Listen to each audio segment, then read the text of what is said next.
মুখ্যমন্ত্রীর উত্তরবঙ্গ সফর ঘিরে মঞ্চ তৈরির তোড়জোড় ফুলবাড়ী ভিডিওকন মাঠে।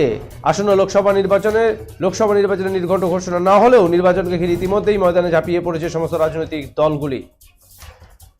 লোকসভা নির্বাচনকে পাখির চোখ করে ফের উত্তরবঙ্গ সফরে আসতে চলেছেন মুখ্যমন্ত্রী মমতা বন্দ্যোপাধ্যায়। আগামী 29 জানুয়ারি শিলিগুড়ির উত্তরকোনার কাছে ফুলবাড়ির ভিডিওকন মাঠে সভা করতে চলেছেন মুখ্যমন্ত্রী। শনিবার থেকে সেই মাঠে মঞ্চ তৈরির তোড়জোড় শুরু হয়ে গিয়েছে। জানা গিয়েছে এই অনুষ্ঠান থেকে একাধিক সুবিধা মানুষকে প্রদান করবেন মুখ্যমন্ত্রী। তার পাশাপাশি উত্তরবঙ্গের অন্যান্য জেলাতেও একাধিক কর্মসূচি রয়েছে তার এই সফরকে ঘিরে ইতিমধ্যেই তৎপরতা দেখা দিয়েছে প্রশাসনিক এবং রাজনৈতিক মহলে।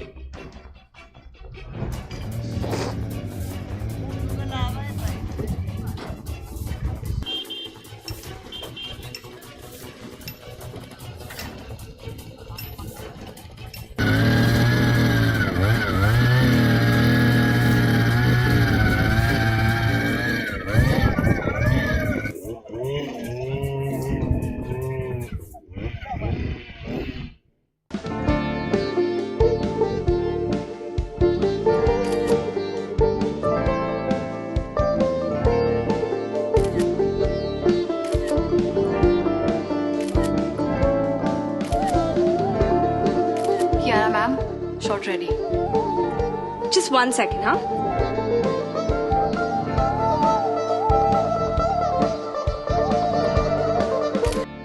Simco Gold and Diamond, RRN Road, Old Post Office Para South, Coach Bihar.